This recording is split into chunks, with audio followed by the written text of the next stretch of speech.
good for you. Come on. We'll think of another place. Come with me. Let's have a smoke break. Nah, not just a normal break. It's smoke break. Smoke break. Smoke break.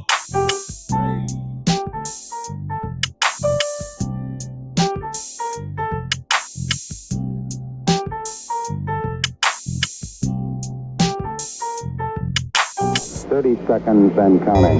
There were plenty of years where there were guys who would dread being drafted by the Buffalo Bills. Not anymore. Astronauts report it feels good. T-minus 25 seconds. Brandon Beane realizes they're in a window of 2 to 3 years max to get this done while the iron's still hot. And getting Von Miller into that situation was big for the Bills. 10, 9. Oh, baby.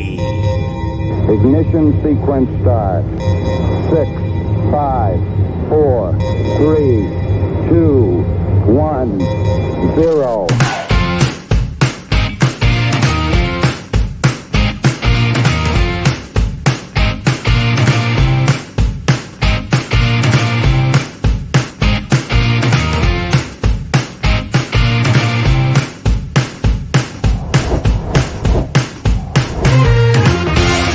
Great interview, guys.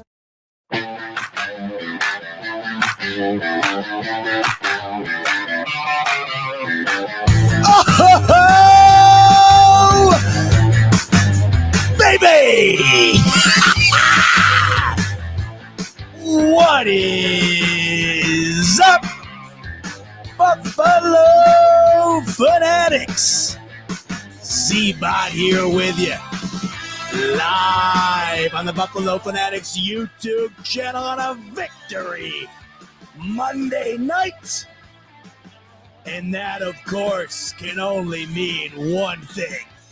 It is the smoke break, powered by BetUS, where the game begins. Receive a 125% sign-up bonus in the link in the description below. Ladies and gentlemen, welcome in fresh off an absolute beatdown, a drubbing, a domination, a bullying.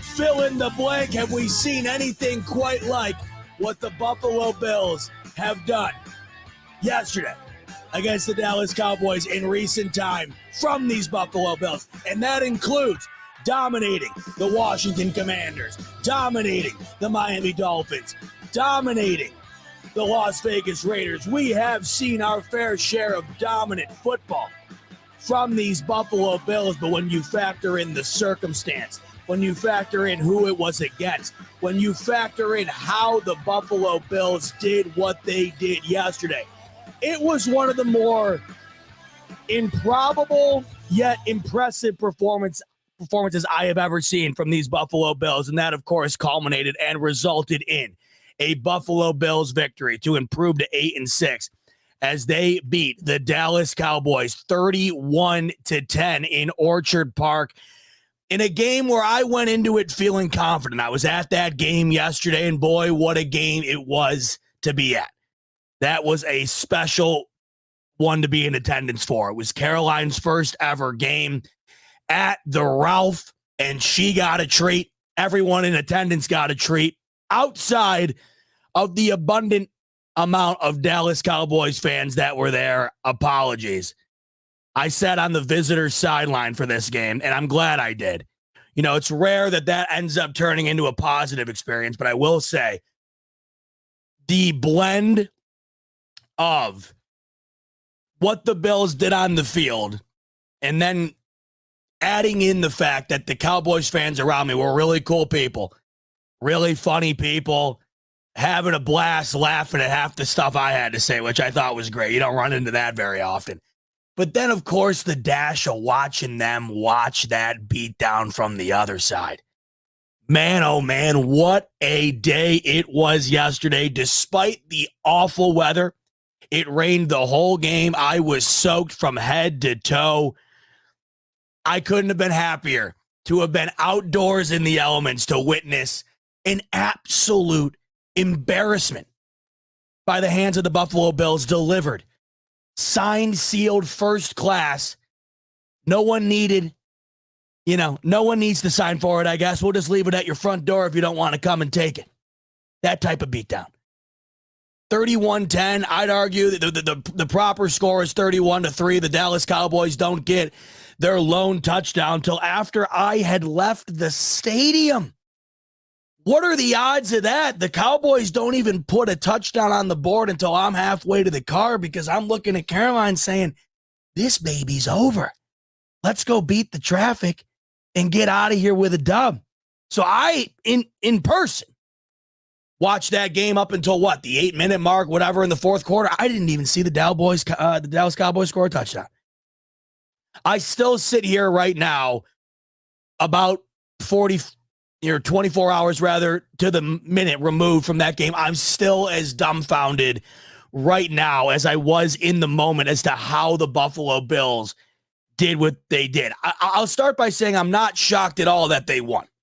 The Dallas Cowboys, and we've talked about them on here a lot throughout the year because they have been a team, in my opinion, that has been the NFC version of the Miami Dolphins. And ironically enough, those two will face off this coming week with a combined 1 win against a winning opponent this season. That, of course, is the Cowboys' win last week over the Philadelphia Eagles. The other 20-ish games I believe they have combined this year against winning teams they have lost, or I think it goes even beyond this year. It backs into last year. Either way, you have two teams that when they are playing their best football and when they are playing their best football against the dregs of the league, they look like the best team in sports. The Miami Dolphins have done that all year. In fact, they did that just yesterday against the New York Jets after an embarrassing loss last week. An absolute collapse in the fourth quarter against the Tennessee Titans. That was very un-Miami Dolphins-like, believe it or not, because they usually do what they did yesterday. Take a team like the New York Jets, who are abysmal, and make it look like they are as abysmal as they are. They won 30-0. And the Dallas Cowboys have done that all year long. They've done it to the New York Giants, the Washington Commanders, you name it. They have beaten the worst of the worst in prolific fashion. 15 straight victories at home as well. And they're averaging, just south of 40 points at home this year? I mean, those aren't just random, you fall backwards and land into those type of stats. You got to be a good team in order to be able to achieve those type of numbers. That's what's so mind-boggling about both these teams. You put Miami right up there as well. You score 70 against Denver, right? When you're playing these bad teams, you're almost guaranteed 30 points. The stats are off the charts. That's what makes it so mind-boggling, how both of these teams can do what they do consistently against really terrible opponents, and then on that same consistency level, go up against decent opponents and look like a shell of themselves. But yesterday was something completely different. We've seen Dallas choke against decent teams, good teams. We've seen Miami do the same. But isn't it ironic that both those teams came to Buffalo this year and both got utterly embarrassed? The ass kicking of the weekend for both those teams when they came to Buffalo. They were the representative of, my God, that's embarrassing, in their respective weekends that they came and played the Buffalo Bills in Orchard Park. And it just so happens to be the Miami Dolphins coming around the corner again in a couple weeks for a game that we all but are certain at this point could be the biggest game of the year for both teams. We'll talk about that, of course, throughout the night, because the playoff picture continues to get increasingly and more interesting, increasingly more artistic for us Buffalo Bills fans. The picture continues to spread. It continues to become more vibrant and colorful. It's a picture you want to start hanging on your wall. You want to start clearing off space, wondering where you're going to put that majestic mosaic. Because that picture right now is being painted with a broad stroke. And yesterday might have been the biggest stroke of them all in the last couple of weeks. Let's talk about what the Buffalo Bills have done in these last couple of weeks. Let's talk about what they've done ever since they have moved on from Ken Dorsey and allowed Joe Brady to take over this team. Because at first I had felt, how much different could it be? Joe Brady obviously already on the staff. And with that, how much of a change can happen from one coordinator to the next when you're already 3 quarters into your season. But we had talked about the fact that it might not be Joe Brady coming in with this brand new playbook. What might need to happen is just the little things that it seemed Ken Dorsey was incapable of implementing.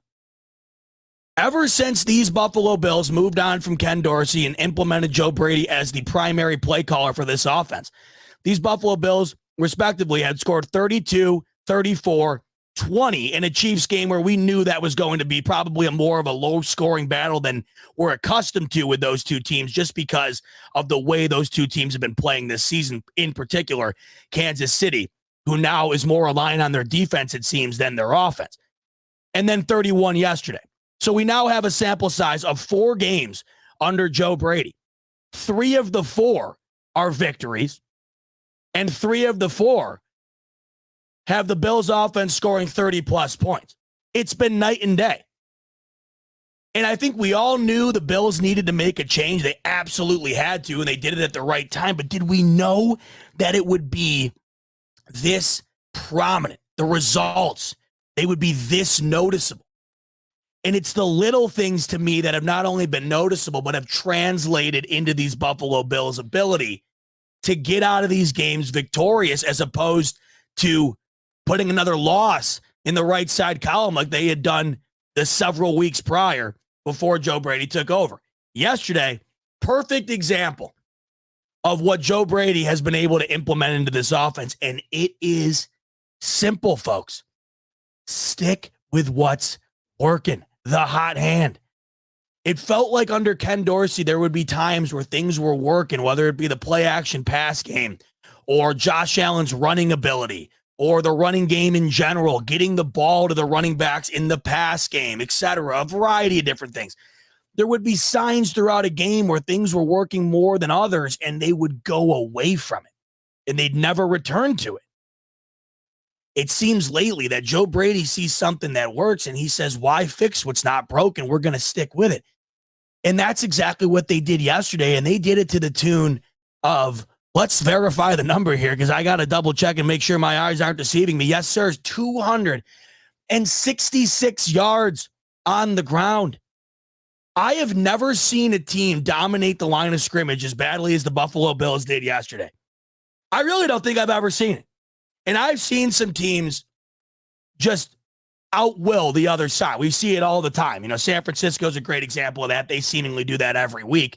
That's why Christian McCaffrey is able to be as good as he is. Not only is he as talented as he is, but when you're behind a terrific offensive line, things add up and they usually go in your favor. We know these Buffalo Bills offensively on the line have been better than given credit for this year. It was a big concern last year, right? The Bills' offensive line, a big concern. Was it an Achilles heel for this Bills offense? And many would argue that the answer to that would be yes, and I might have fallen into that category last year. It just wasn't up to the standard that some of these other top teams in the league demand in order to have a highly efficient offense. That's not the case this season. This Buffalo Bills offensive line has been pretty damn extraordinary all year long. Josh Allen has had a clean pocket to operate out of almost the entire season. Very seldomly sacked comparatively. You look throughout Josh Allen's career, you look at this year, he is on a much greater pace of not hitting the ground, which is huge. You do not want Josh Allen taking unnecessary hits, but not only that, a cleaner pocket usually leads to a cleaner football game, higher production, a better offensive day. Yesterday was the first opportunity I think we've been given to allow this Bills offense to run the ball almost exclusively and prove that they're capable of doing it. We've seen the numbers from James Cook throughout the year, and there was a point in time not all that long ago, maybe a month or less ago, where James Cook was in the top 5 amongst running backs with yardage on the ground. He was a handful of yards shy from being number 2 only behind Christian McCaffrey. And if you were like me, you'd look at those numbers and you would just say, man, how is that even possible? It doesn't seem, one, like they've done nearly enough with him in order for him to have those numbers. And 2, even if you went back and watched every play with him generating those numbers, it never felt like it culminated into the amount in which he had. But then you get a game like yesterday and it all clicks, where you understand how good that dude can be. You understand the reason they drafted him. And you understand that when utilized correctly, he is exactly what they wanted and needed for this team. James Cook pretty much single-handedly beat the Dallas Cowboys yesterday. You got Josh Allen after the game saying he feels like the kid in class who didn't do anything in the group project, and the team got an A+. You should savor that soundbite. I don't know if you'll ever hear that again. I hope we do. But truth be told, I never thought I'd hear it once. In a game of that magnitude, no less. Because as we know, and I said this 2 weeks ago going into the Chiefs game, playoff football starts a little bit earlier in Buffalo than we're accustomed to. Playoff football started last week in Arrowhead.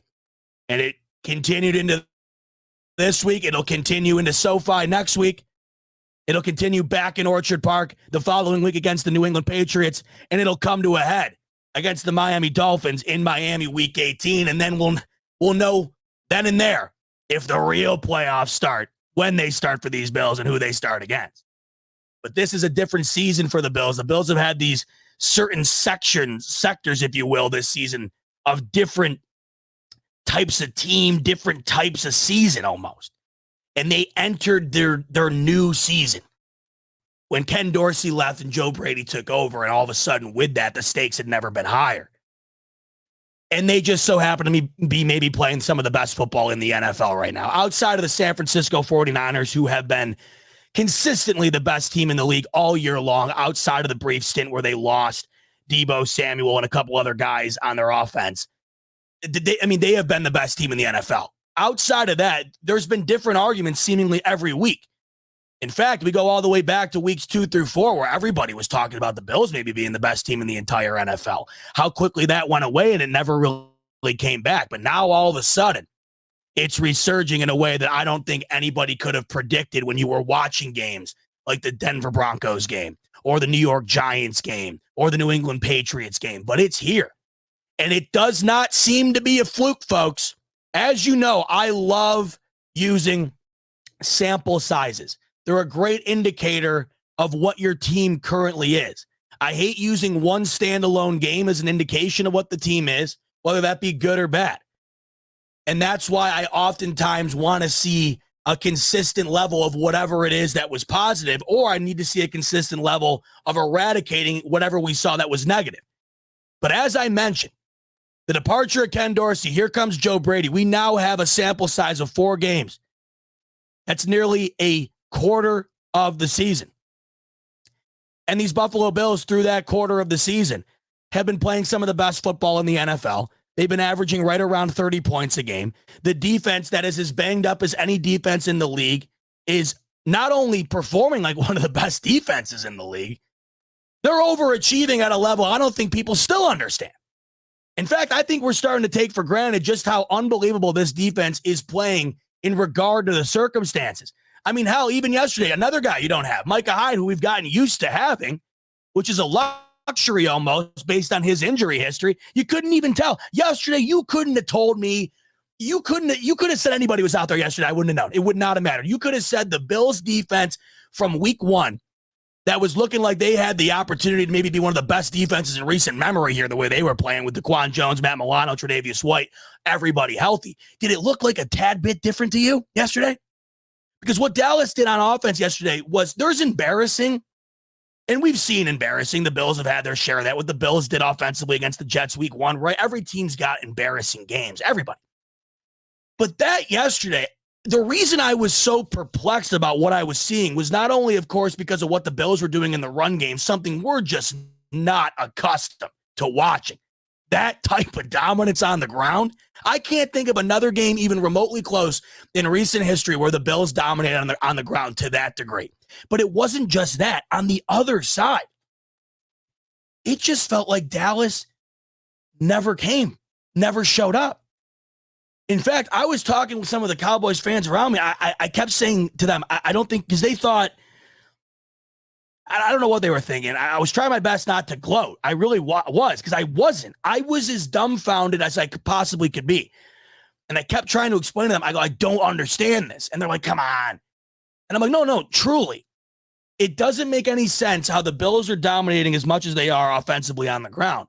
But even further to me, it didn't make sense how little effort the Dallas Cowboys gave, particularly on offense. Defense, there was almost none to be found the whole game, but you could almost argue that the Bills' offense beat the will out of them early on and they could never regain it. But the Dallas Cowboys offense, they had nothing. They did nothing. And the narrative surrounding them, and I had talked about this last week, as I'm sure anybody you listened to had, this team is a wildly different team outside of AT&T Stadium for reasons I'm not sure anybody fully knows, but one of them has to be the environment. Obviously, it has to be. When you're accustomed to playing in absolute perfect conditions and you go to Orchard Park, New York, where one day it could be 80 degrees and the next you could be battling the biggest snowstorm that, humanity's ever seen, you're not going to be in a position to have the weather be consistently on your side, or you're not going to be in a position to be able to plan around a particular type of weather. And when you're a team that's used to not having to deal with that, I totally get it, that it is certainly a disadvantage. For that to be the entire excuse, though, is absolute BS. As we all know, the weather, everyone's playing in the same weather. But it literally seemed like the Dallas Cowboys were the Wicked Witch of the West, and they got a drop of water on them, and they absolutely melted. I have not seen a team perform so poorly with the stature of talent on a roster like that in some time. They were defeated from snap one and never regained it. There was never any adjustments. And it's so weird. You know me. You know the way I talk on here when I say, you know how it goes. The Bills are going to Bills this one up. Even when they have the lead, you can feel it coming. We talk about that all the time because it's so true. Even when the Bills get the 14-point lead against the Chiefs, right? Or they have the 10-point lead against the Eagles going into the fourth quarter, you're not comfortable. Bills go up 21-3 at half. I'm in the stadium saying, dude, this is over. This is over. And everybody around me, rightfully so, Bills fans were saying, come on, man, we've seen this movie before. No one's seen that movie more than me. That's why it was so shocking that I had that much confidence, that much belief, that I was saying those things. And I firmly believed it. And the reason was not because necessarily what the Bills were doing. It was what the Dallas Cowboys weren't doing. What they displayed in the first 30 minutes of football, they did not give any inclination that they were going to come out in the second half and be able to right the wrongs to eradicate an 18-point deficit without allowing the Bills to score another point and tie this game up. There was not a shot in hell. And they played like that. They played like it. They played like they knew they didn't have a prayer. That was some of the most abysmal football I have seen. That was embarrassing. The Dallas Cowboys, they eliminated any goodwill they bought with the public over the last couple of months, which is saying something because they were looking extraordinary. In particular, Dak Prescott, who was the betting favorite to win the MVP going into yesterday. These are numbers, folks, that he put up yesterday that you could find any quarterback off the street, implement them into the game, and have them come up with similar, if not better numbers. In fact, we look at Joe Flacco, who quite literally came off the street, and these numbers compared to something like that, it's not even close. Under 4 yards per attempt on 34 attempts, 21 of 34 for 134 yards. No touchdowns, the late interception, and a quarterback rating of 57.7. This was your MVP going into yesterday, okay? This isn't like, the variety of backups the league is currently watching right now going into yesterday, right? This isn't Easton Stick. This isn't Bailey Zappi. This isn't Mitch Trubisky. This is your MVP favorite yesterday going into Buffalo. And with a dash of wind and a sprinkle of rain, he put out there maybe the worst quarterback performance, not only of the weekend, but by a starter of his caliber, maybe in the top 5 or 10 of this season. That's how bad it was. Now, don't get me wrong. The defense surely played a great hand in that. They were on his ass all day. Nothing was comfortable at all. And shout out to this secondary for being able to mitigate Dallas Cowboys passing attack that when they're clicking, they can destroy you. But even with that, under 4 yards an attempt, he would have had a better passer rating. He would have had a better day if every single time he dropped back, he just swung the ball out to Tony Pollard and let him run the ball. I'd venture to believe if he threw 34 checkdowns to Tony Pollard the entire game, he would have came out of there with a higher average per attempt than he finished with. And I'm standing there watching this game. I don't know how you guys felt, but I'm at the game. I'm liquored up, I'm having the time of my life. I couldn't even, I still can't fathom it. I'm at the game, Caroline and I. Shout out my buddy Schmidt. His buddies hooked us up with some prime seats. Down in the lower 100s, probably the 40-ish yard line. We had some sweet seats. Over on the visitors side, like I said, which, it happened to be a blessing yesterday. That was great. But I'm standing there, got some real cool Bills fans around me, a variety of different types of people, young and old, and then, of course, some Cowboys fans as well, and then Caroline. And I did not I've never experienced anything like this. I did not get worried once. Not once. The Bills get the ball. They walk down the field and score. Walk. And the tone was set, and it never went away. Me and the guys around us, I've never met these guys in my life. I never got any of their names. We might as well have been at a condensed version of Mardi Gras inside of One Bills Drive. We were just having the time of our life. I was getting so fired up. God bless this poor guy. I still feel so bad about it. This old guy. He was having a ball, and I'm just going nuts. And I accidentally go to fist bump him, and I nail him right in the ribs. And he's like, oh, and I'm like, oh my God, dude, I'm so sorry. I felt so freaking bad. But that's how riled up I was. I was just tweaking, hugging everybody in sight, high five. And it never ended. There was never a moment where we were just like, son of a bitch, damn it all, freaking out. You suck. None of that. None of it. The whole time was just, I can't believe this is the greatest thing I've ever seen in my life. I can't believe this. Is this really happening? Everything was working. Everything. And it never stopped. And we were just having an all-time party in those stands. And it felt like it got to the point where the game was secondary because it was so in hand. Like you almost didn't even have to pay attention at certain times because you knew what was going to happen. Like if Dallas got into a third down situation or if they were on the Bills side of the field, they were not going to move the ball. And if the Bills got the ball, you knew they were going to move the ball. You just knew it. And it never ceased to happen. Every time, those two things, everything went according to plan the entire game. And I sit here right now as dumbfounded as I was in the moment where I couldn't believe it was all working that easily. Now, granted, it never is as easy as it seems, but that's just how dominant the Bills were yesterday. That looked so easy. You got the Bills milking 8 minutes off the clock, running the ball exclusively on drives in the second half. You have Deion Dawkins taking grown men and carrying them 20 yards down the field like they are a stack of pillows being moved from one room to the next. That was utter domination to the nth degree from a team that everyone had ruled out 3 weeks ago. And the hard part is over.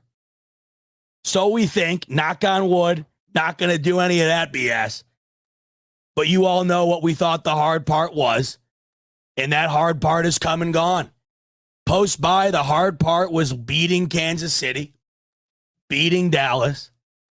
And they've done both. And they did the latter so dominantly that I don't know how you can look around the league right now and find me a team or two that's better than the Buffalo Bills have been playing the last couple of months, or last couple of games, rather. Outside of the Baltimore Ravens, who just continuously win, no matter how ugly or great it looks, I don't know the argument today about a team in the AFC who's playing better football than these Buffalo Bills, and that's why they got to get in. That is why they got to get in. There is something to be said. We talked about this before it even happened. We had said there's something to be said about a team that's playing for their lives for an elongated period of time, going up against teams in single elimination games that have not been. If you remember, I referenced the Florida Panthers taking on the Boston Bruins, and I referenced the Miami Heat, both teams from last year in the NBA and the NHL that were down and out towards the end of the regular season, came alive towards the end of it, made their way in, and made it all the way to the finals. Those are two teams before the year you would never have had penned in to be able to do that. The Bills are a little bit of a different story. You'd have penned the Bills in to be able to at least make the playoffs. Things went south. But this is a team under Josh Allen, outside of the first couple of seasons, that was a guaranteed playoff team to some degree. And I think when you have that type of team and that mentality, there is a susceptibility of letting off the gas pedal. And we saw that last year. I don't think it's even a debate. Despite winning 13 games last season, that Bills team went into the playoffs seemingly a shell of themselves. And they were lucky to get out of that Miami wildcard game with a win, and it all came to a head against the Bengals where they got the doors blown off of them. This year, if they get in, it just might be their best chance. And it's because this team hasn't had the luxury of taking their foot off the gas. And if you've noticed, over the last couple of weeks, it seems as though their foot isn't being taken off the gas. It's being pushed forward a little more and a little more gas here, a little higher speed here. And if you can take that into the playoffs, as everybody keeps saying, it's becoming cliche at this point. Nobody wants to see these Buffalo Bills. Nobody. And I don't blame them. If you're going to do what you did yesterday, if you're going to do what you accomplished yesterday without Josh Allen even being a factor, I just cannot believe. I stare at these stats. As I talk about on here from time to time, the reflection between the box score and the final score, sometimes it's very relatable, the two, and sometimes you don't understand how the hell the game got to the total in which it did. This one's a combination of both to me. I mean, let's just talk about the passing game in itself. If you were to cover up the Bills' rushing stats and you were to show me Josh Allen's passing stats, I'll tell you my first guess. And it's horrific. My mind goes here, but how could it not? My first guess would be 7 of 15, 94 yards, 1 touchdown. Josh Allen got hurt in the second quarter of this game and never returned. 7 of 15? When's the last time Josh Allen had a sub-20 passing attempt game? Ever? You can't look at 7 out of 15 and tell me you don't think Josh Allen, if you didn't watch that game, Josh Allen didn't take the day off at some point. Instead, I can't even believe it. They ran the ball 49 times.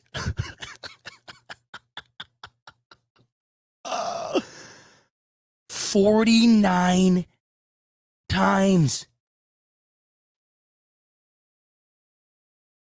James Cook ran the ball 25 times for 7 yards a carry. The guy ran the ball 25 plays and averaged just shy of a first down on every single one of them.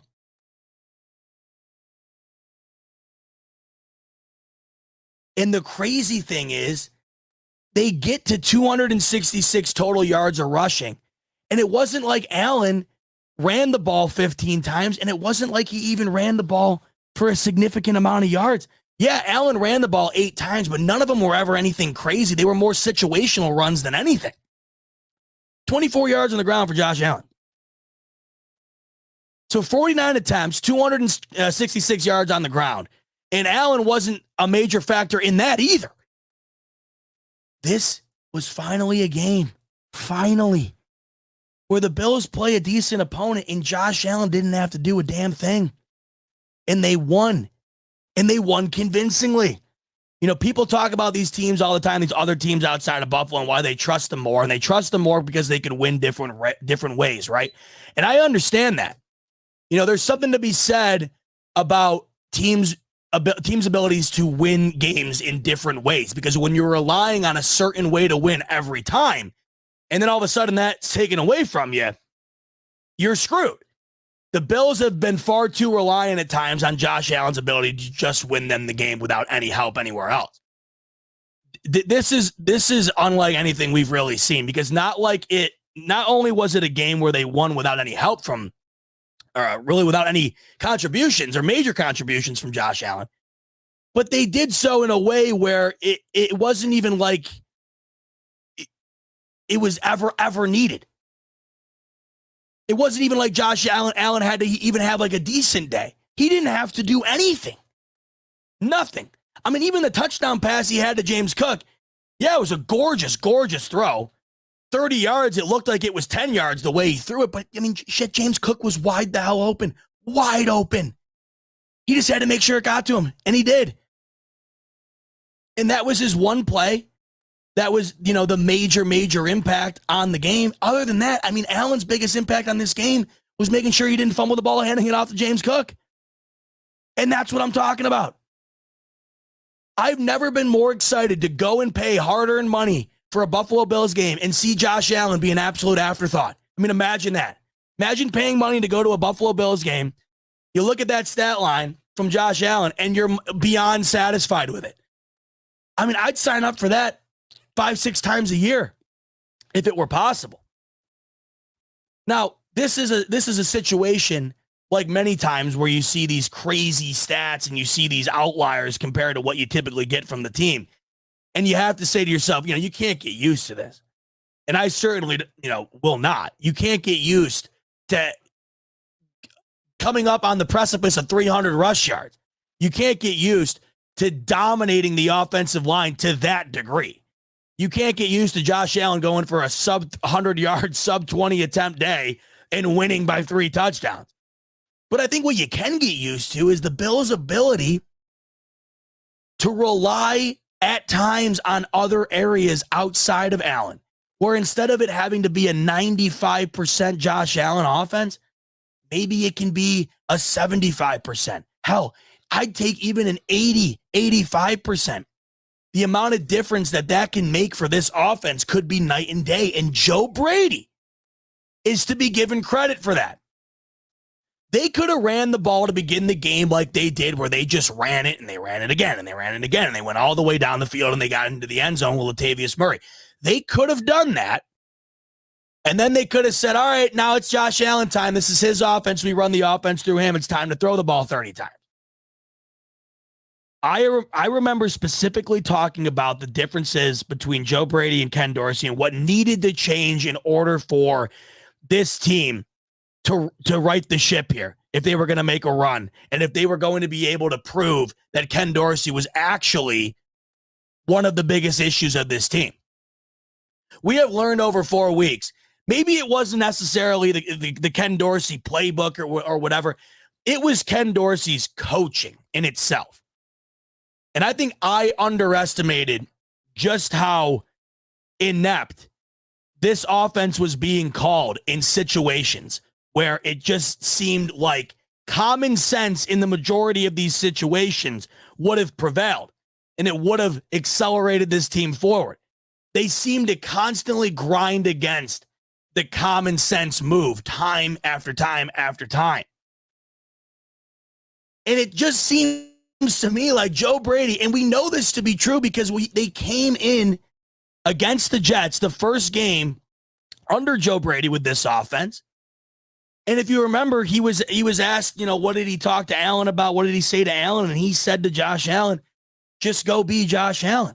And I remember thinking at the time, has anybody even said that to him all year? Has anybody just said, hey, just like go do what you got to do? Or was it a bunch of, you got to do this, you got to do that, we got to run this certain formation? I mean, don't you remember earlier in the year where it was McDermott who came out and said that they went away from what was working because they wanted to try different offenses. Don't you remember that? And you're thinking, what? What the hell are you talking about? What sense does that mean? I mean, that'd be the equivalent of finding your dream job. You're making $1 gazillion, and then you quit your dream job to go work, to go drive an Uber or something. You're doing a gig job, and you're like, why are you doing that job? You just had your dream job, and you're going to quit that to go work one of these gig economy jobs? And it's like, yeah, I just wanted to try it out. I thought it'd be fun. I thought it'd be interesting. What? Makes no sense. Why would you do that? You had everything you wanted. It was working. And you just went to go take on the other gig because it looked interesting to you and you wanted to give it a try? I understand giving it a try. Maybe you have your dream job, making $1 gazillion, but hey, something about driving an Uber seems really appealing to you. So maybe you do it on the weekends. Cool, that's great. In the Bills situation, run a couple of plays here and there you wanted to try out. Don't go away from everything else that was working in pursuit of that. But that's what they seem to do far too often. And it just seems like now Joe Brady's like, oh, wow, drive one, we're running the ball down their throat. We're going to run it until they can stop it. And they could never stop it. So why stop doing it? They didn't. And it was great. It was great. And it just seems like Josh Allen has been looser. He's been more comfortable, right? Ever since the Tyler Dunn article, it seems like McDermott's coaching more loosely, more fun, more determined, more confident. I don't know. There's an aura around this team right now that I did not think they would be able to channel.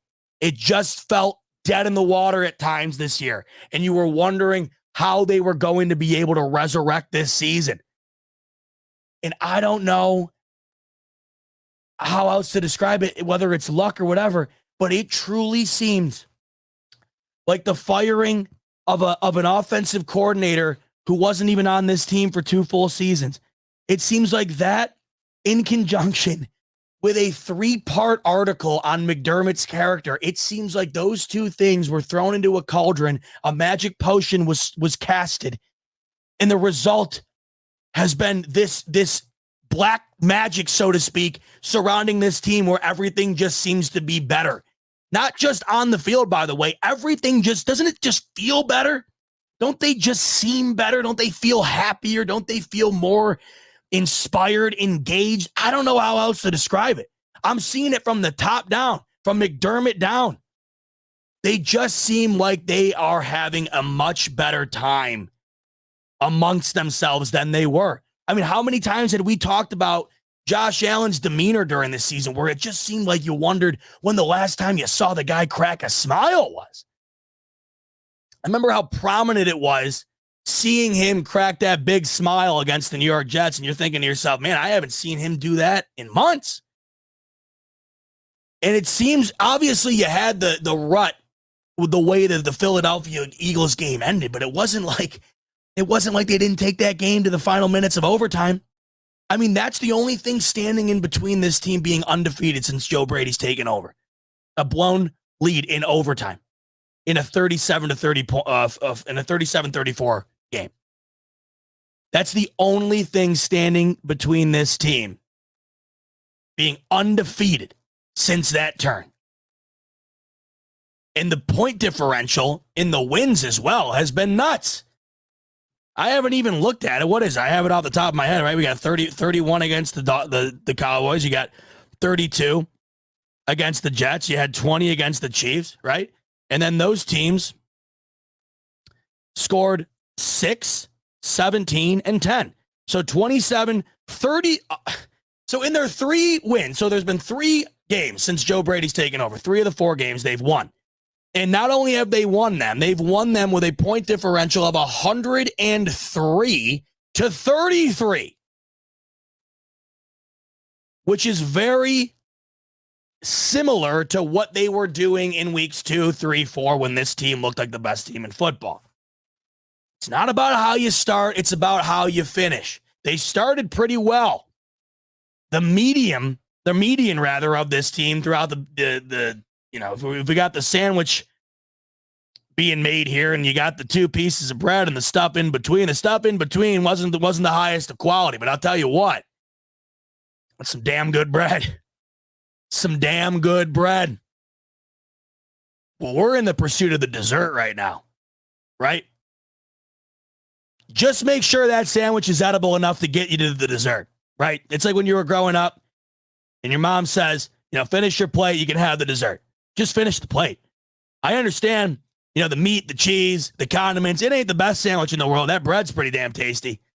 Clear it off your plate and get me to that dessert, because God only knows what the dessert could be. For all we know, it could be that whatever, that some of that Cake Boss shit. I don't know, whatever's good these days. I'm not a huge sweets guy. I can't believe they won that game yesterday the way that they did. I mean, you had people comparing the numbers of James Cook yesterday to Thurman Thomas. Did you think you were ever going to hear that? Did you think in the same game you were going to hear James Cook being compared to Thurman Thomas, while on the same breath you were going to hear Josh Allen say, hey, I feel like the kid who didn't have to do anything in the class project and get an A. I mean, what is going on here? Who are these guys?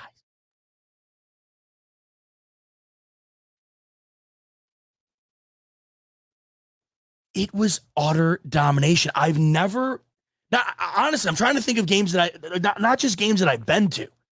I'm trying to think of games in general, like watch on TV, whatever. Certainly the only game I've been to where, well, no, that's not true. The Patriots wild card game, that was the perfect game. That was another game like this where it was just the whole time you're like, I can't believe this is happening, right? But this was different in the sense that it was against the team that you look at in a much higher fashion than you do the New England Patriots. I get it. The other game was a playoff game. It's different. New England had actually beat the Bills earlier in the year in the Win Bowl game. That was a game, certainly, where we were just like, this is the greatest thing ever. I can't believe this is happening. But in a game like yesterday, I think what it comes down to me the most, because if you remember, of course, in the perfect game, that was just them lighting the scoreboard up through the air. I mean, they were dominating. It was the way that they did this yesterday, to hold the MVP of the league going into yesterday in their offense to the numbers that they did, and to run the ball the way they did. That, to me, is what's got this, in such a different category as far as games I've seen, because I just can't think of a similar scenario. And for it to result in the result that it did, to me, it makes it just that much more insane. To be able to just run the ball the whole game. And the other thing, too, I understand there's been games, like, as we know, in reference back to that Win Bowl game against those Patriots, where didn't Mac Jones attempt like 6 passes in that game? Something insane. There are games where the circumstance set up for you to be able to run the ball all game and win. But to be able to run the ball all game and score 31 points? Usually if you're running the ball all game, you're lucky you're going to crack the mid-20s, right? Or 20. It's not a play style set up to load the scoreboard up. But that just goes to show you the way they were moving the ball on the ground. It wasn't like they were just running it for a couple yards here and a couple yards there and then throwing it, getting down the field, and then repeat. They were running it for what felt like a first down every single time you handed the ball. Every single snap felt like deja vu. It was snap, James Cook. Oh my God, that's a first down or close to it. Snap. Why not? James Cook again. Another 7-8 yard gain. There he goes again. There he goes again. Josh Allen, little play action maybe here. Complete. There he goes again. Oh, the Bills are in the red zone. Touchdown. And they had no answer. No answer. I mean, Micah Parsons, did you hear his name once? You didn't hear his name once. No impact on the game. They took him away in a beautiful fashion. It felt like they just ran away from him, and they didn't even allow him to have the ability to have an impact on that game. Feels like if you allow Dallas to play the type of game they want to play, they will kill you with it. If you allow them to get their defensive front in the backfield all over your QB, they certainly will do it, and they will make your day miserable. If you allow them on offense to pick you apart over the middle and allow Dak to just be a surgeon back there all game, they'll do that and they'll light the scoreboard up.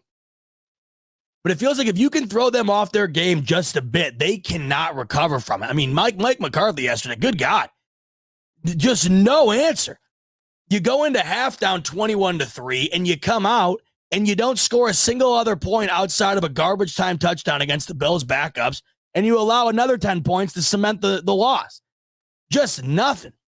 For a team that had everybody pom-pomming about them after that Philadelphia Eagles win, right? For a team that everybody had towards the top of their power rankings, a team that many would argue would be represented in the NFC Championship, perhaps alongside the San Francisco 49ers coming up. Look, all of that stuff might be true, but they didn't look like a shell of that yesterday.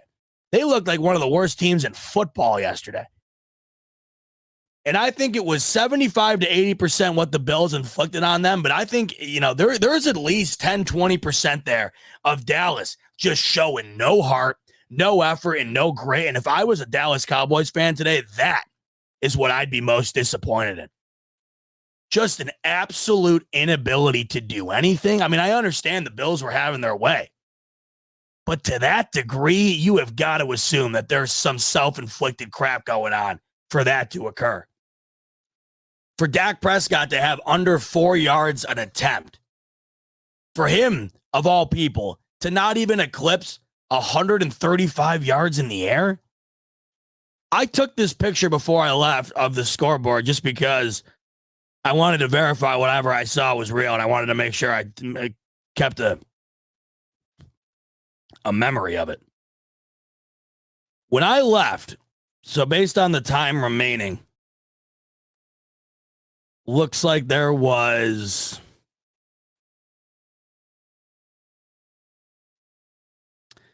probably about 10-ish minutes left or so in this game.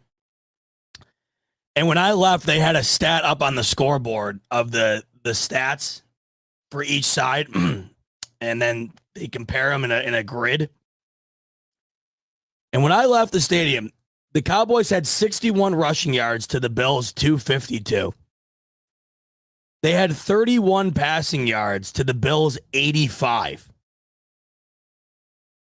And they had 92 total yards of offense to the Bills' 337. Not to mention about 13 minutes less of time of possession. And the score at that time was 31-3. That was early fourth quarter. That's a team that all year long has looked like they could compete for the NFC title. That's a team that has under 100 all-purpose yards in the fourth quarter, down by 4 touchdowns. That's insane. And that, once again, is what I was just so shocked about. Their inability to do anything. And you've watched them at times this year. I mean, this happened to them against the San Francisco 49ers. This exact same thing happened where they just got clowned, destroyed. And the odd part about that wasn't like it had anything to do with the weather. I mean, that was in San Fran. It was a gorgeous night. They just got killed. But, their only other loss this year outside of that was a really odd Cardinals loss on the road that nobody saw coming. And then that really close Philadelphia Eagles loss a couple of weeks ago that they would go on to avenge last week, destroying the Philadelphia Eagles 38-13. This game was almost identical to the 49ers game. And the 49ers we view as one of the best teams, the best team in football.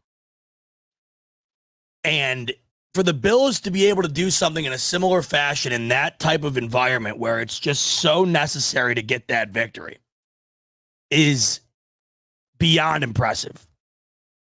There are differences between getting out of there with a win and statements.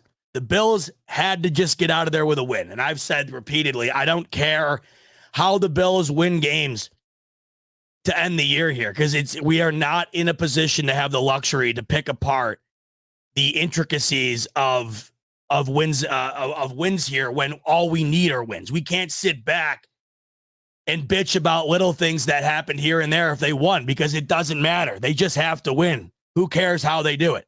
Whether it's a domination like yesterday or, Kadarius Toney's 10 yards offsides. Who cares? Put it in the left column, move on to the next week. But the statements go further because they have to build confidence. How could the Bills not be riding the highest wave of confidence imaginable after what they did yesterday? And then to have the ability to carry that in against a backup quarterback that just lost 63-21 to the Las Vegas Raiders, the worst loss in franchise history for the Chargers, a loss so bad that not only their head coach gets fired, but their GM gets fired. And then to be able to carry that into a Patriots game where the Bills have been wanting to get another crack at them since they blew that game to them a couple of months ago in Gillette. To be able to continue to stack this momentum, to have the opportunity to do that and then bring that into Miami, you just got to love where this team is at right now. And who the hell would have thought we'd be saying that after there were 12 men out on the field against the Denver Broncos? Certainly not me. I mean, not in this way. Not this way. They didn't show us any reason to think that they were capable of it until they did. And they haven't not done that since. I understand they lost to Philly, still racked up 34 points in that game, and it took a 60-yard field goal and overtime for the Eagles to beat them. This team has been a completely different team under Joe Brady, and since the departure of Ken Dorsey, for whatever reason, I don't care. But they have been. And it's been a terrific watch each and every week, and they've been one of the best teams in football ever since then as well. Can they keep it up, and can they do enough to get in? Only time will tell.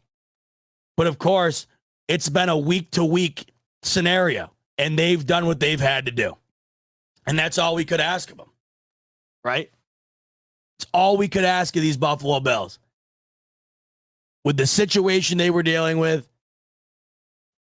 just survive till the next week, because we don't know how many more weeks we're going to have. And they've been surviving. And with a little help here and a little help there, it's starting to round into form. And we're going to take a look at the current playoff picture in just a minute here. Because as you remember, a couple of weeks ago, we did this together here on the show. And the Bills had a 14% chance to make the playoffs. Wait till you see what they're at today. And wait till you see how much further that goes, depending on how certain situations pan out. It can go up, I think, 6 or 7 more percent with a win over the LA Chargers this coming week. And speaking of that game against the LA Chargers this coming week, let's go ahead and take a look at what the current betting odds are for that game, brought to you by the Smoke Break's newest and greatest sponsor, BetUS, where the game begins. Once again, BetUS, as you can read below you, has a 125% sign-up bonus in the link below you. Go ahead, click that, sign up. You get a 125% sign-up bonus. Buffalo Bills take on the LA Chargers this weekend, and as I keep referring to, Justin Herbert out for the year. They are going to be going up against Easton Stick, which that experiment got off to a abysmal start last week. That was the worst loss in franchise history for the Chargers. And I don't know if you guys watched that game, but it looked every bit as bad as it resulted in. And that is going to culminate, of course, into the spread you're seeing here currently for that game. It's a Saturday night game, so don't forget that. Don't wake up Sunday being like, when the hell are the Bills playing? Oh, my God, it already happened. I'm sure you won't. If you're like me, you're going to be pacing around all day Saturday for this game. But it's a Saturday night game. It's a Peacock exclusive, so get your Peacock subscription renewed. I think if you're in Buffalo or surrounding areas, you get it on NBC. I'm not entirely sure, but it's a prime timer, 8 p.m., Saturday night on Peacock. And would you look at this? The Buffalo Bills are 11-point favorites. And I got to tell you, folks, this is the first I'm seeing this. 11-point favorites to me, that seems a little too light. That seems just a little too light. Buffalo Bills going into LA. And in my opinion, not only do I think we get the W, I think we clear that 11. And as you can see, I just placed my bet 100 to win 90 on the Bills covering the 11-point spread against the LA Chargers this coming week on Saturday night.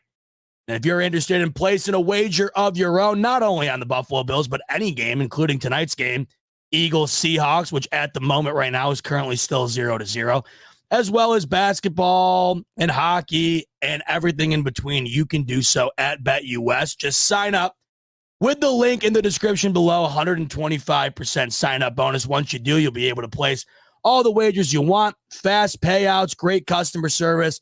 BetUS has absolutely all of it, including Bills minus 11 for the coming up week, which I just placed. If you're looking to do the same, hop on it. One more word from BetUS before we jump in to the New York Times simulator to check out what the Bills' current playoff odds are compared to what they were just a couple of weeks ago. Here's BetUS. BetUS, America's favorite sports book, where you can bet on everything anytime. Sportsbook, casino, horse racing, live betting, and more. We have the best bonuses in the industry. That's right, get a 125% sign-up bonus. And to celebrate our 30-year anniversary, we are giving up to 30 risk-free bets, a truck, Super Bowl tickets, and more. Don't miss out. Play smart. Join now. BetUS, where the game begins. Where the game begins, BetUS, link in the description below, 125% sign-up bonus. Make sure to take advantage of it. All right, so Buffalo Bills obviously win yesterday. Not as much help as we would have liked over the weekend, by the way. I will say the Minnesota Vikings really did a royal screw job on us. Thanks so much for not being able to maintain a 2-touchdown lead, was it, in the fourth quarter to beat the Cincinnati Bengals. So the Bengals, they get to 8-6 as well. The Steelers never had a prayer beating the Indianapolis Colts. They are just dead in the water. How the hell they had the record that they did for as long as they did? Insane to me. But ever since Pickett's gone down, they have just fallen off a cliff, and they're all but done. But Indy gets another game up. Now, that one wasn't the worst situation in the world because the Steelers still needed to lose a game or whatever in order to get out of the current picture.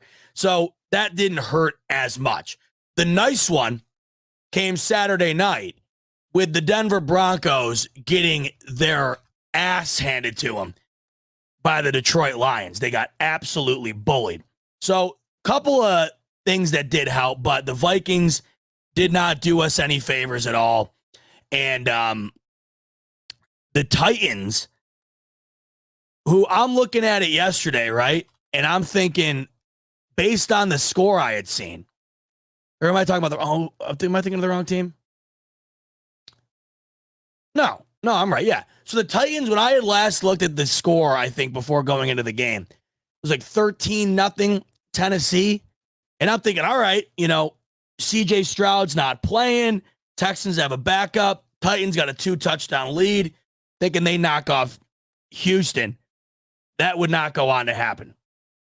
Houston ends up edging it out, getting the victory. Similar situation with the Chicago Bears. I thought the Chicago Bears, last I had checked, they were up on Cleveland. They would take care of the Browns. Weren't so lucky. Browns get out of there with a 20-17 win. That doesn't do the Bills any favors either. And then we all know that by now that the Dolphins beat the crap out of the New York Jets. And then what was the other one that I thought would maybe go in our way, but did not?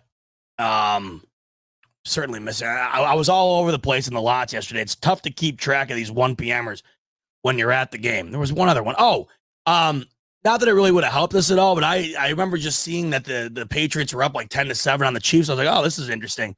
But obviously, Chiefs got out there victorious. Not that matters a whole lot. It's just interesting to watch how the Chiefs season's going to end, the way that this playoff picture is coming into formation. So let's go ahead and, speaking of which, take a look at the current playoff picture as it stands right now, according to the New York Times simulator. And as we know, a couple of weeks ago when you were on with me and we went through this extensively, the Buffalo Bills were at a 14% chance to make the playoffs. As it stands right now, with this past weekend in the books, the Bills are currently at a 71% chance. So they have essentially quadrupled their odds to make the playoffs in just a couple of short weeks. Honestly, even less than that, I believe. What's even crazier is I think 3-ish weeks ago, maybe 2-ish weeks ago, you could have bet $100 for the Bills to make the playoffs, and it would have paid you $400. They were 4-1 to make the playoffs, plus 400. Today, to make that same 100, you'd have to bet 200. The Bills are minus 200 favorites to make it. Things have changed dramatically. The combination of the Bills winning, Miami losing that game to Tennessee last week, a couple of other handful of things happening going in the Bills' direction, and look out, here they are. So 71%, as you know by now, the best path, of course, is for the Miami Dolphins to lose one of their next two and then have the Bills win their next two, go into the Week 18 matchup, Bills-Dolphins, and have that winner be the AFC East champion with the automatic bid, getting either the 3 or 4 seed, I believe, however it winds up mapping out. That's the best path in my, best estimate. I think that's the most likely scenario. I mean, I want you to ask yourself, right? These are the Bills' next 2 games. Bills at Chargers. As we just went over on BetUS, the Bills are minus 11. They are well over a touchdown and a field goal favorite against a backup quarterback that, as I keep mentioning, because I still can't believe this happened the other day. I mean, for God's sakes, they were down 42-0 at halftime against a team with the same record as them. A team that had to fire their coach midseason. They lost 63-21 to the Las Vegas Raiders, a team the Bills beat by what felt like 100 points back in the beginning of the year. So do I think the Bills beat them? I do. Yeah. I know that's a crazy take. And then it's the Patriots, right? It seems like it's crumbling even harder than it was seeming to be crumbling earlier in the year. And it's been crumbling all year long. But now with the released leak, so to speak, was it that Belichick is officially gone in the eyes of Kraft at the end of this season? They're just waiting for the season to end. The way that they've been playing, I know that they beat the Steelers last week, but they did themselves no favors, obviously, in the pursuit of maybe keeping a Bill Belichick when they went into play Kansas City this past weekend and kept it close for a bit, but then inevitably got rolled. They're not a team that I can possibly fathom beating the Bills twice. If that happens, then they don't deserve to go to the playoffs. If the Bills lose twice to the New England Patriots, they do not deserve to go to the playoffs. It is simple as that. And as I mentioned earlier, I can't possibly foresee it. They should never have lost to them earlier in the year. I still, to this day, cannot fathom how that happened. It is the most questionable loss of the entire season to me. It has not gotten any more logical to me as time's gone on. Usually as time goes on, things might click more. It never has. It never has. Still makes no sense to me. This game's in Buffalo. The Bills know how much it means. And they also have probably had that game circled since the last one ended, because how could you not? That was an embarrassing ass loss for the Bills. About as embarrassing as it gets all year, really, for any team. You know they'll be ready for that one. Especially if it's the last time Sean McDermott ever scores off against Bill Belichick. You know that's going to mean a little extra, for sure. So what I'm getting at is, do I think the Bills win that game too? I do. So do I think the Bills win the next 2? I do. So I think it's quite likely that they go into Miami at 10-6. Now let's talk about the Miami Dolphins. Everyone all of a sudden up, back on the Dolphins train. Let's just forget that they blew a 2-touchdown lead with 3 minutes left last week to lose to a rookie quarterback, Will Levis, and a Tennessee Titans team who hadn't won a game on the road all year long. Let's just pretend that didn't happen because they beat the Jets 30-0. Right? Miami has maybe the biggest implosion in NFL history when you look at the numbers. I believe I saw a stat where teams prior to the Dolphins last week who went into the final 3 minutes of a game with a 2-touchdown lead or larger were like 700-something and it had never happened. And not only had it not happened, there were like 700-ish games prior to it that did happen where the result never drew a loss. That was an historic loss. But I'm supposed to forget about all that because Tua played well without Tyreek Hill against a Jets team that just officially got eliminated yesterday. You know, I'm supposed to all of a sudden now I'm like, I have to be happy for Tua because he played well without Tyreek Hill. I mean, what how much does that say? Everyone's like raving about the fact that he had a decent game without him. Like, congrats. You know how often these quarterbacks have to have a decent games, good games, without anybody remotely close to the caliber of Tyreek Hill, who could potentially be the MVP today if voters put him in? I mean, my God, nobody else has a Tyreek Hill. I'm supposed to be giving Tua his flowers because he finally played a good game without him. I'm supposed to forget what happened to the Miami Dolphins last week as they beat the Jets? No. This team has the Dallas Cowboys coming up next, who have got to be infuriated after this past weekend. At least you'd hope they'd be if you were a Cowboys fan. And guess what? I'm a big old Cowboys fan this week. America's team, baby. Let's go. Let's go, boys. Let's go, Dallas. Come on, baby. Flash the, I don't even, I can't make a star with my hand. I thought for a second in my mind I could make a star with my hand. Then I realized I don't think that's possible. You know, Dak for MVP this weekend, back on the train. We're big Cowboys fans this weekend, folks. Big time. And I would imagine we're not going to get the egg laid by Dallas this coming week like they just did this past week. If we did, there's bigger problems at hand in Dallas than meets the eye. But if I go back and look, and I'm almost believe the Dallas Cowboys have lost 2 straight all year long. And I think after a loss, they haven't. So they lost to the Cardinals, would beat the Patriots the following week, 38-3. Lost to the 49ers. A close game, but a win nonetheless. Now, granted, it was on the road, and which concerns me a bit about this weekend, I will say. Something about this Cowboys team on the road, man, it's just different. Like that Patriot game was at home, 38-3. This Chargers game was on the road, 20-17, yet still a win. They would lose to the Eagles at home against the Giants, 49-17. So they have 4 losses this year. 2 games right after a loss, they would go on to win by like 70 points. The one other example, however, is the one that might be most representative of this coming weekend. It was on the road. It was against the Chargers, and they won by 3. This game is in Miami.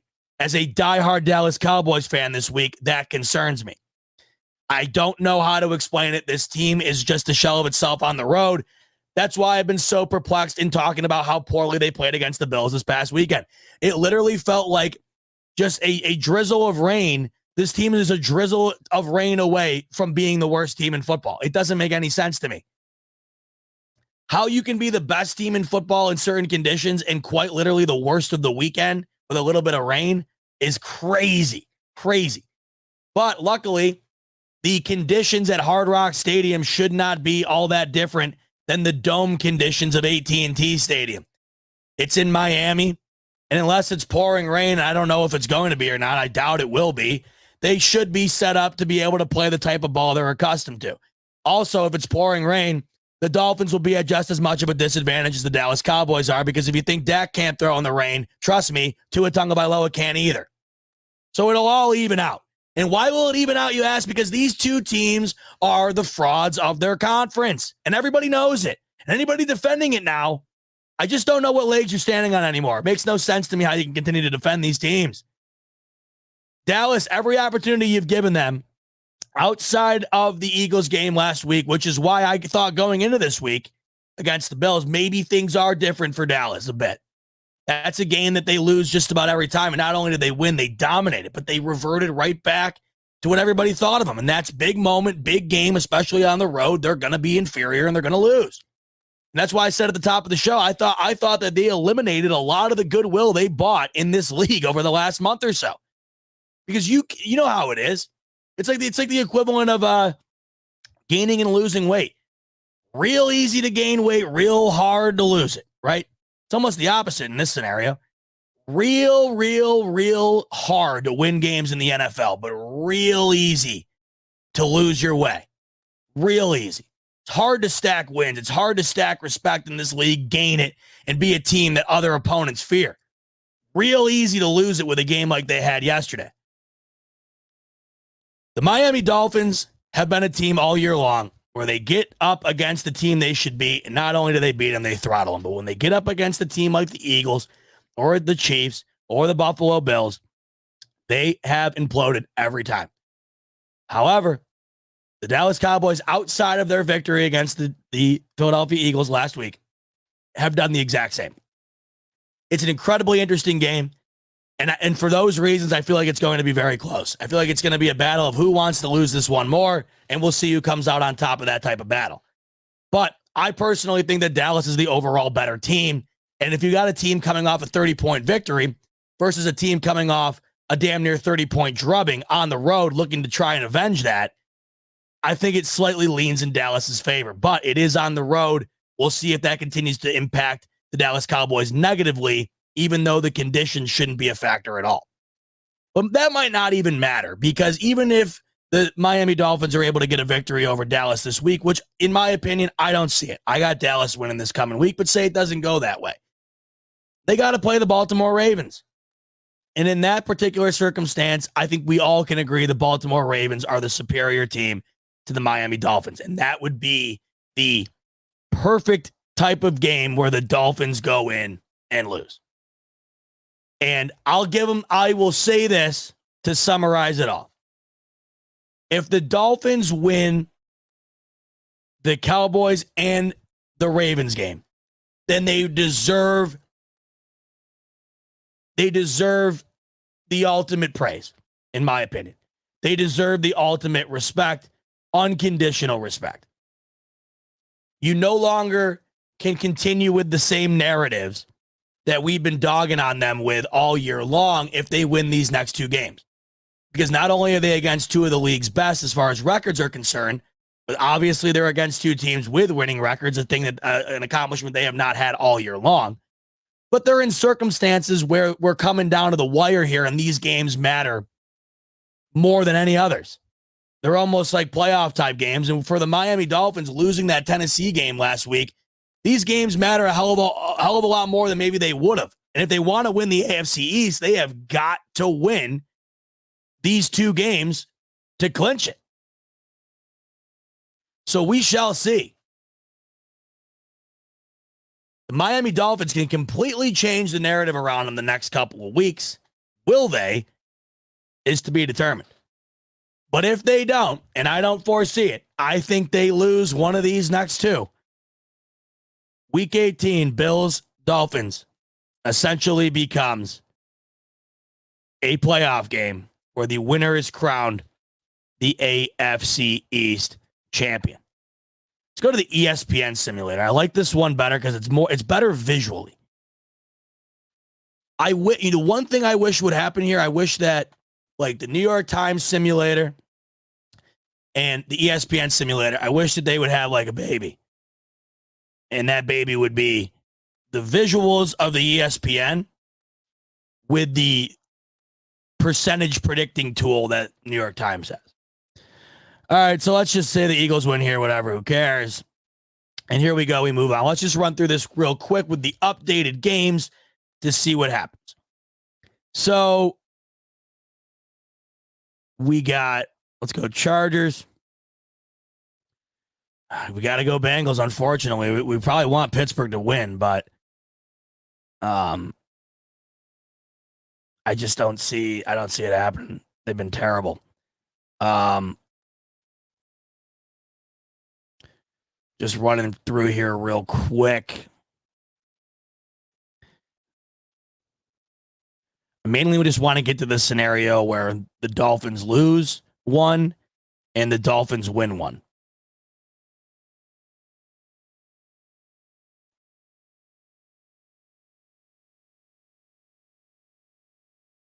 So as you can see in this quick simulation we just did, if somehow, some way, the Bucs can beat the Jags this coming week, the Bills would be in the playoffs already this coming week.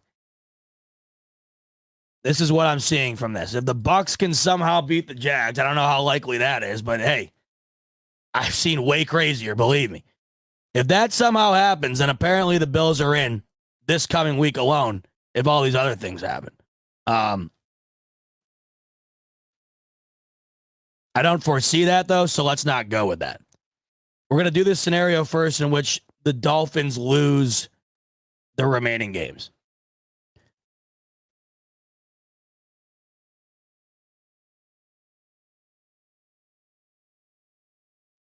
Colts have been a real pain in the ass, too, let me tell you what. They just can't lose. Gardner Minshew can't lose. It's unbelievable.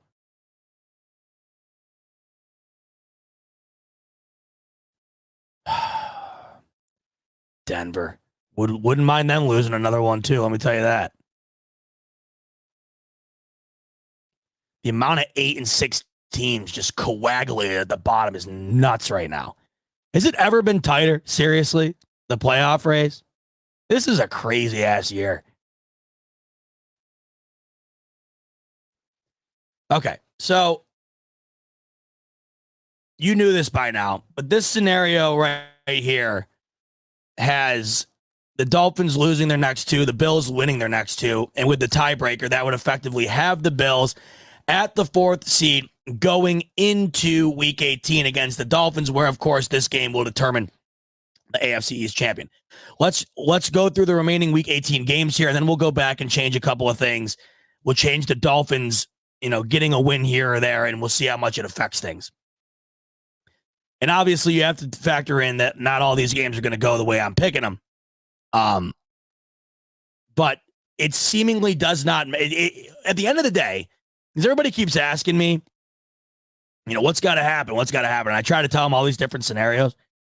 But the one thing I just keep saying is, look, at the end of the day, it doesn't matter. The Bills just need to win. And if the Bills continue to win, they're going to be in. Don't worry about anything else until the Bills, if and when the Bills lose. Until then, don't worry about anything. God, this will be interesting, by the way. Just for a game that matters none, right? Bills or Jets, Patriots, Week 18, potentially Belichick's last game coaching. Okay. So here's what it would be with the Bills winning out, the Dolphins losing out. This is what it results in. My God, that would be a fate worse than hell for the Miami Dolphins. To be knocked down to the 7 seed when you were staring the 1 seed in the face and you got to go to Arrowhead.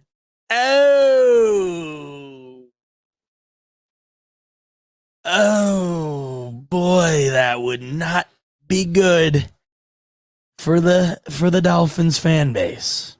Let's go back and see what happens here if Miami wins one of these. Okay? They win Dallas. It doesn't matter. Wow. How is that even possible? I didn't know that. So apparently whatever I clicked on, it doesn't matter worth a damn so long as the Bills just went out. But it doesn't matter worth a damn for the Dolphins as far as being the 7 seed or not. Wow. So you mean to tell me the Dolphins are going to have to win 2 of these 3? Or they're going to have to, they're going to have to win 2 of these 3 to not be the 7 seed?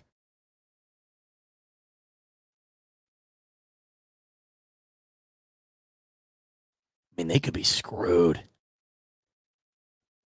I mean, I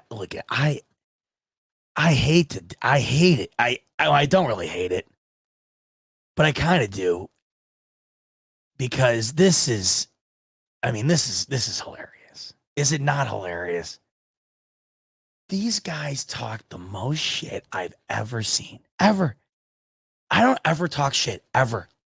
I think it's dumb, because you're in sports, the more shit you talk, the more you're always going to look like an idiot, because inevitably it's going to come back to bite you. You can't be like New England, where you're just constantly winning, and therefore you never have anyone calling you out on anything. With everybody else, the more crap you talk, it's going to come back to bite you in the ass.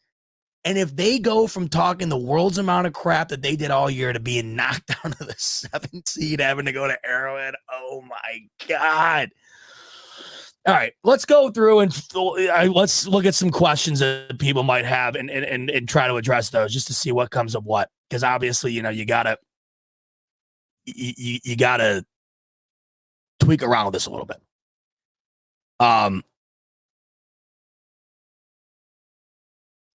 Kingpin is asking, Pierre's asking if there's any scenario where the Dolphins don't make the playoffs. I'd love to find that scenario. I will say, though, based on this, I'm guessing there's a scenario where, they lose out and then one of these other teams wins a game. I'm not sure who that might be, but another one of these teams, wins an additional game and they get in. Maybe it would be the Bengals. No.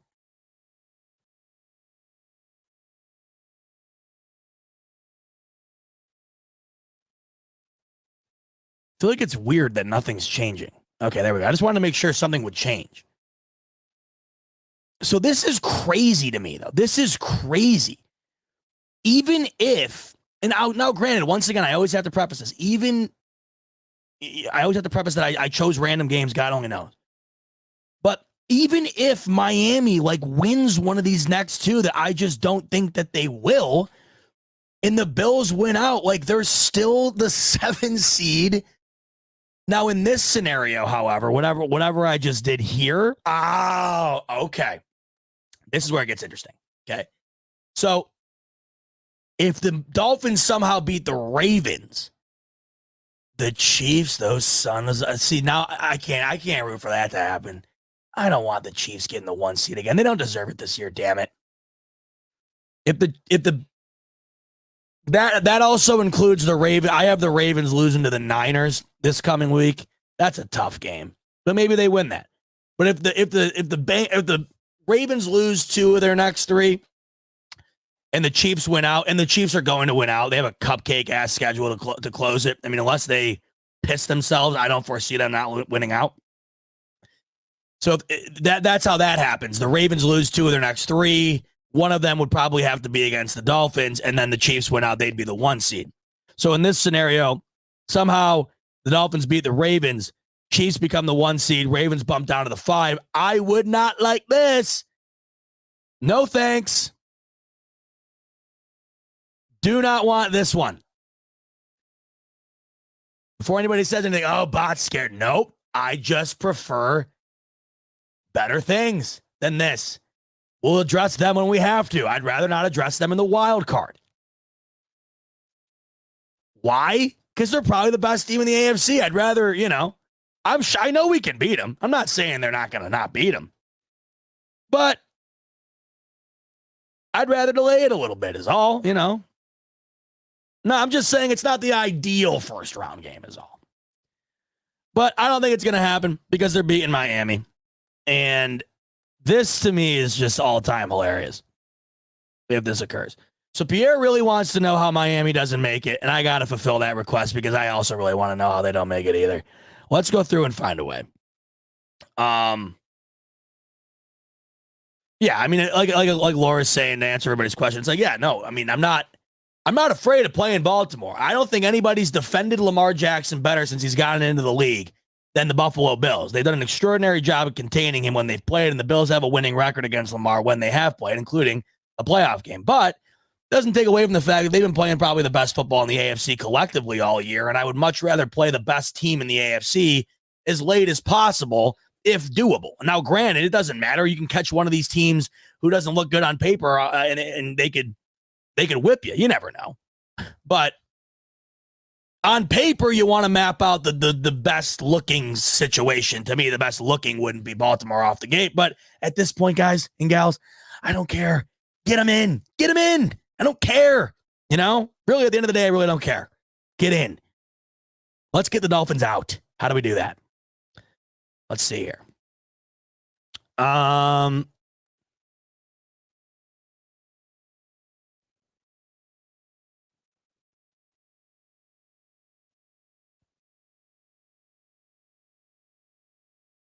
So that's not it. It's got to be quite unlikely if I can't just like find it.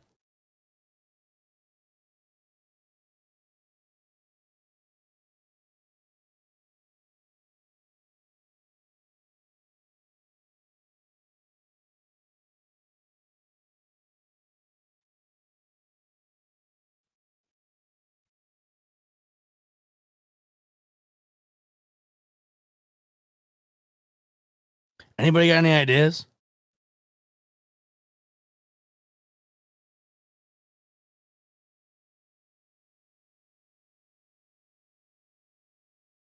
I'm shocked Denver it doesn't get in one of these scenarios. What are they at down here?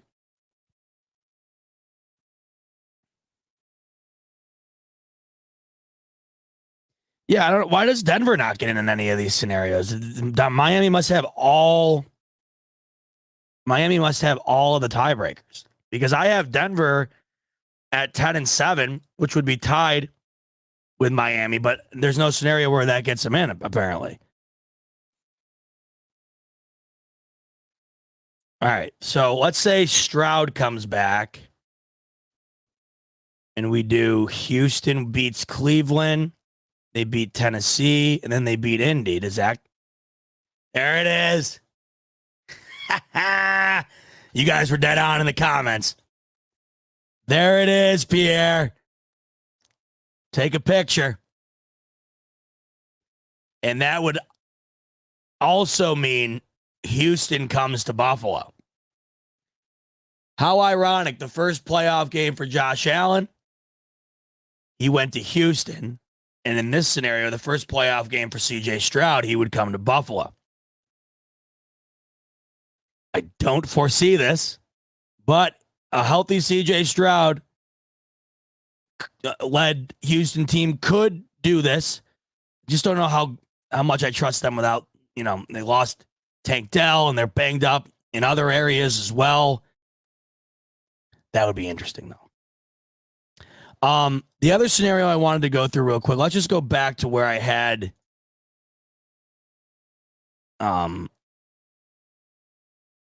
Houston could still get, so this game, this is another one too, as you can see here in week 18, another big one in the AFC. It looks like Indy Houston could come down to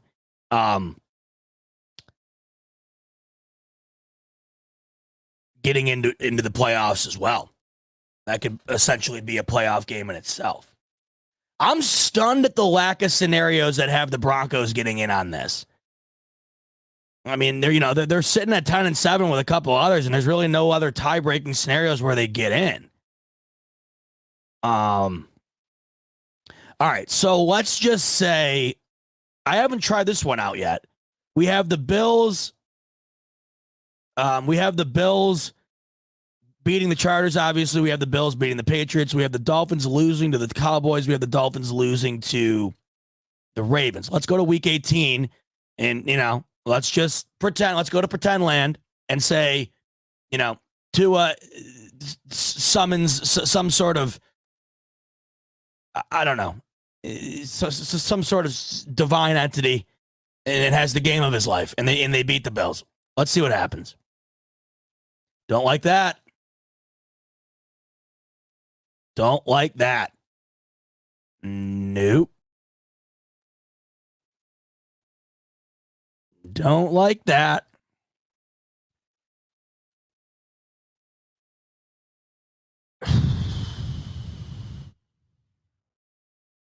Every scenario I've done, like it hasn't mattered what the Bills really did before Miami.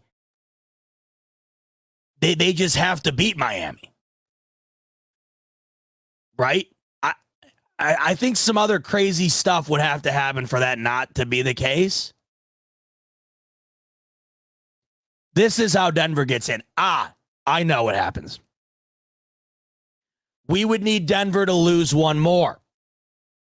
Folks, the Denver Broncos team I watched play this past weekend, they looked absolutely abysmal. Now let's look at the Broncos upcoming. The problem I have is it's just so easy. Right? Denver's got to play the Raiders. That will be their toughest game. Yes, as Mr. Clayton is saying, yes, it's a divisional game. That will be their toughest game. Ironically, I'm assuming if things go the way we intend them to, this game will be over prior to the Bills-Dolphins game happening. The Bills will know if they have a playoff spot or not going into this game.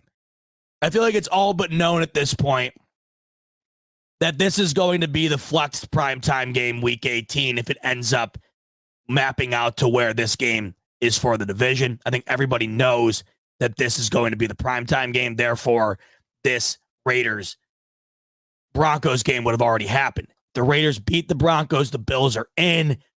And wow, back to Arrowhead again. Back to Arrowhead again for another Allen Mahomes showdown, another Allen Mahomes playoff showdown. This would be the third. But this is assuming the Bills lose the biggest game of the year to the Miami Dolphins. It's nice to know that if a fumble is in the cards, a Broncos loss could help the Bills get in. But you just don't even want it to come down to that. I will say, if I go into whenever this game might be, right, Sunday night, if I go into the Sunday night knowing that the Raiders just beat the Broncos and I know, hey, deep breath, the Bills are in, let's go win this division, I can't lie, I'm going to feel way better about that. If I can just be like, pressure's still on. You want the 4 seed. You want the division. But if something catastrophic happens here, they're in, thank God. I'll take that. I'll sign up for that as opposed to the other scenario where it's like, oh, my God, everything's on the line, everything's on the line, everything's on the line. And that's probably what it's going to come down to. And I'm already freaking out about it a little bit. Been freaking out about it for weeks.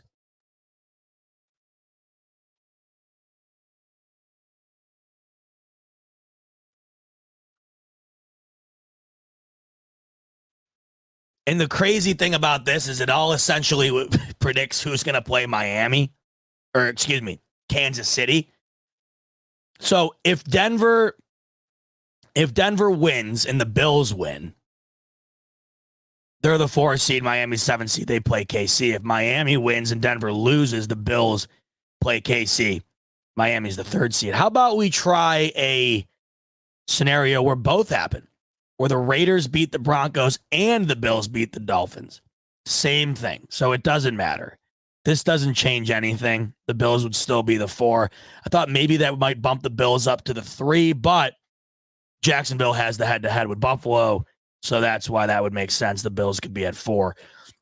Saw someone asking earlier if there was a possibility of the Bills being able to be the 2 seed. There would be, I'd imagine. And I think that would have to be... Actually, I don't know if that's possible. I think there's a possibility of them being the 3 seed. I think if Kansas City loses one, that doesn't matter. I thought if Kansas City lost one, maybe Jacksonville would jump, but I forgot also, that's right. KC beat Jacksonville earlier in the year. They would have the head-to-head. So pretty much any scenario you're looking at, the Bills not only most ideal, but most likely scenario is the 4 seed. The other scenario that's most likely, but just not as nearly as likely, the 7 seed. I mean, just keep winning. You know? I really hate all this stuff. I really don't give a shit about any of this. I can't stand this. It used to be fun when you were mapping out like hypotheticals that were never going to happen when the Bills were like, 2-6 or whatever. Just get the hell in. This team right now is way too damn good to not get into the dance. So keep winning. Get your dancing shoes fitted, and we're going to go into that, baby, and we're going to be doing the tango, the salsa. We're going to be doing all of it. All of it. You just got to get invited first, okay? Bills are too cool, too popular to not get invited to the dance.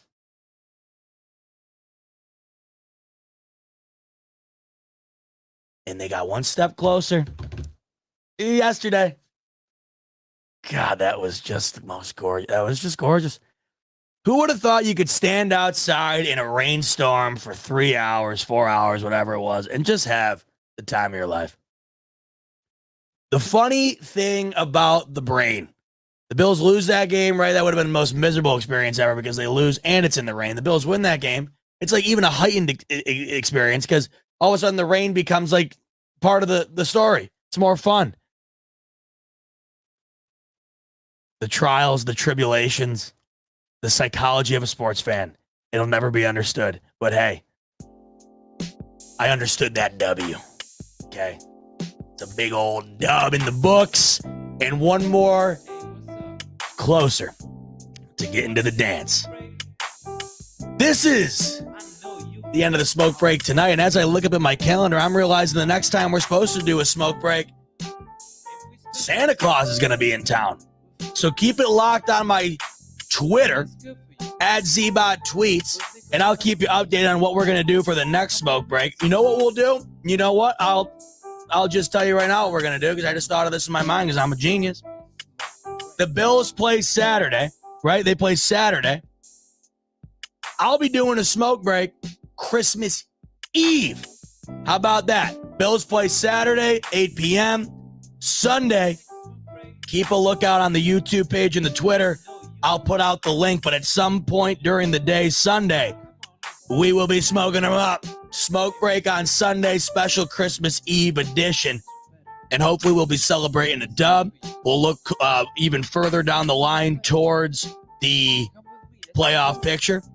And we'll celebrate Christmas live on air together. How about that? I'm looking forward to it. So I'll see you then, Christmas Eve. Come and join me. Get a little eggnog. We'll spike it up. We'll knock them back. And we'll talk a little ball before Santa comes to town. Can't wait. In the meantime, enjoy this one. This was a special one, an outlier. You're not going to see many of these type of wins. So enjoy it and enjoy the rest of your week, of course, as well. Happy early holidays. We'll celebrate those holidays together on Sunday. Once again, shout out to BetUS, 125% bonus in the link in the description below. Make sure to click that on your way out, as well as the subscribe and like button if you haven't already. And until Sunday afternoon, I'm out. Enjoy the rest of the week, folks. And as always, go Bills. Oh, break.